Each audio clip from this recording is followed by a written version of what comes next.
Bonjour à tous. Aujourd'hui, pour ceux que ça intéresse, je vous propose le corrigé du concours Avenir 2021. On est sur les questions 8 à 11, sur ici le calcul numérique. Juste après arriveront en question 12, 13 et en suivant les suites. Donc là, on est vraiment sur des petites questions de calcul. Donc à chaque fois, je rappelle les règles. Pas de calculatrice. Une seule réponse exacte par question. Il faut trouver laquelle. Donc, on s'attaque à la question 8. Combien existe-t-il de nombres réels égaux à leur inverse? Alors, qu'est-ce qu'il faut résoudre pour répondre à cette question?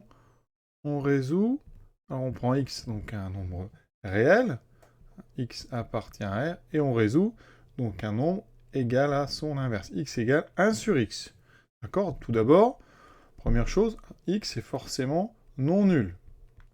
D'accord? Et à cette condition, eh bien, on peut faire un petit produit en croix. Ça fait x fois x égale 1, donc x carré est égal à 1 ici. Je vais multiplier des deux côtés par x qui est non nul. Ça me donne x carré est égal à 1. Et je trouve x carré égale 1, vous savez, deux solutions. X égale 1 ou x égale moins 1. Effectivement, 1 sur 1, ça vaut 1. Et 1 sur moins 1, ça vaut moins 1. Donc on a deux solutions à mon équation. Donc la bonne réponse, c'est donc la réponse, c'est exactement 2. 9e question. Quels que soient les réels ABC, on a a plus b au carré moins a plus c au carré égale. Et vous voyez, qu'est-ce qu'on vous propose? Des formes factorisées. Donc on ne va pas développer pour l'instant, on va essayer de factoriser. Alors a plus b au carré moins a plus c au carré, vous devez reconnaître devant vous une identité remarquable. C'est a carré moins b carré, c'est une différence de 2 carrés. Et a carré moins b carré, c'est a moins b fois a plus b. Alors ça donne quoi ici? Eh bien donc, le grand A, c'est A plus B, le grand B, c'est A plus C, donc j'aurai A plus B moins A plus C fois A plus B plus A plus C. Je laisse les parenthèses. Ici, ça me donne A plus B moins A moins C. On fait très attention, distribuons ce moins, multiplié par A plus B plus A plus C. Qu'est-ce qu'il me reste? À gauche, A moins A, ça s'annule, il me reste B moins C, fois A plus A, 2A, plus B, plus C. On regarde, qu'est-ce qu'on me propose? Alors du B-C, on va éliminer déjà rapidement ceux qui ne marchent pas. Là, on a un moins C, donc c'est pas celui-là. On a 3 fois le B-C.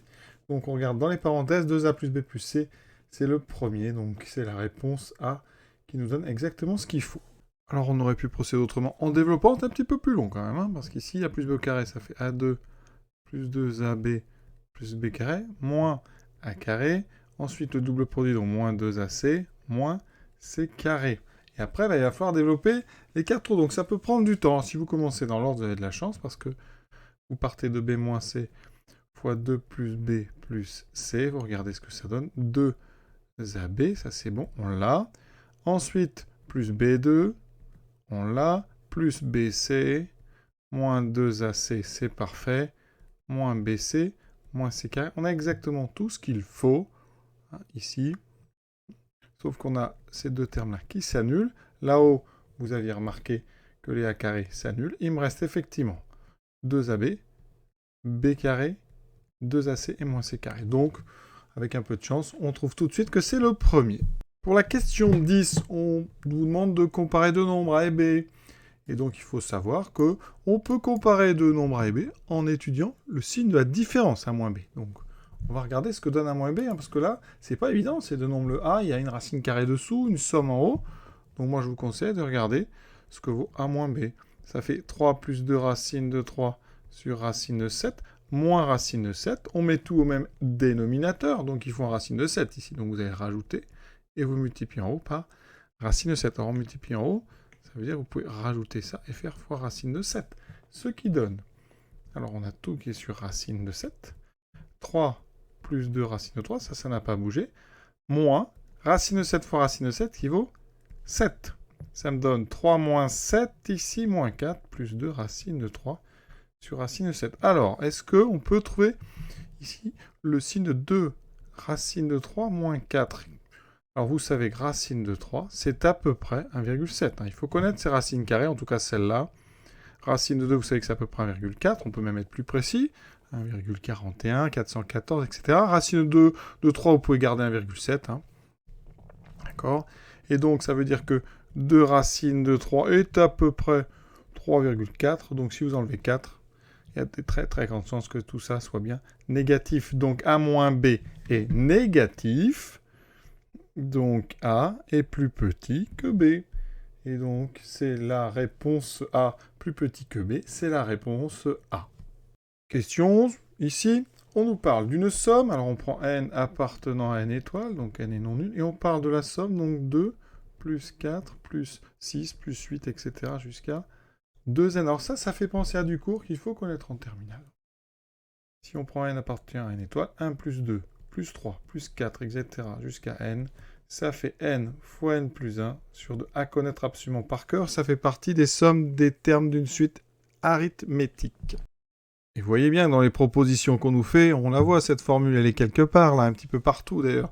Donc là, vous 2 plus 4 plus 2, etc., plus 2 jusqu'à 2n, eh bien, vous allez factoriser par 2. Parce que chaque terme, hein, ici, c'est 2 fois 1, le deuxième, c'est 2 fois 2, le troisième sera 2 fois 3, jusqu'à 2 fois n. Donc je peux factoriser par 2, je ferai apparaître dans les parenthèses 1 plus 2, plus 3, plus 4, etc., jusqu'à n. Et vous voyez que cette somme, eh bien, c'est la fameuse donc, somme des entiers de 1 à n, eh bien, on vient de dire, hein, et vous devez le savoir, que c'est n fois n plus 1 sur 2. Ce qui me donne ici, eh bien, 2n fois n plus 1 sur 2. Alors, normalement, il aurait mieux valu simplifier par 2, mais dans les propositions, il n'y a pas de simplification. Hein, on vous propose ici 2n fois n plus 1, c'est la réponse ici B. D'accord ? Petite astuce, dans ces sommes comme ça qui peuvent être très compliquées, vous pouvez donner une valeur à n. Autrement dit, je vais prendre un n, il ne faut pas le prendre trop petit ni trop grand, prendre n égale, prendre 3. Qu'est-ce que c'est ma première somme? La somme, c'est donc 2 plus 4 plus 6, ce qui fait 12. Et vous essayez toutes les formules en prenant n égale 3. Regardez, la petite a va donner 3 fois 4 sur 2, ça fait 6, ça ne marche pas. La B, 2 fois 3, 6 fois 4 sur 2, 24 sur 2, ça fait 12. Donc c'est peut-être la B, hein, c'est pas parce que là ça marche que ça marche pour tout. Hein. Ici, pour n égale 3, ça fait 3 fois 2 fois 3, 6 et 1, 7 sur 2. Ça ne fait pas 12, donc ça ne marche pas non plus. Ça veut dire que déjà, vous pouvez éliminer avec cette méthode. Hein. On peut éliminer le A, on peut éliminer le C. Ensuite, il reste le D, on teste, 2 fois 3, 6, fois 2 fois 3, 6 et 1, 7 sur 2, 42 sur 2, ça fait 21. Ça ne marche pas non plus, et vous voyez qu'ici, on procède par élimination.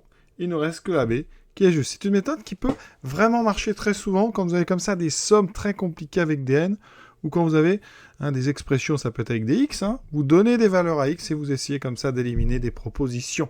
Hein, en remplaçant par une valeur fixe, vous ne démontrerez pas que c'est toujours vrai, mais vous pouvez comme ça éliminer des propositions qui seraient fausses. Voilà une bonne astuce. On va s'arrêter là pour ces questions 8 à 11, donc concours à venir 2021. C'est assez sympa, hein, ça, pour se préparer pour le bac de spécialité maths. Voilà, je vous souhaite une bonne fin de journée à tous et à bientôt.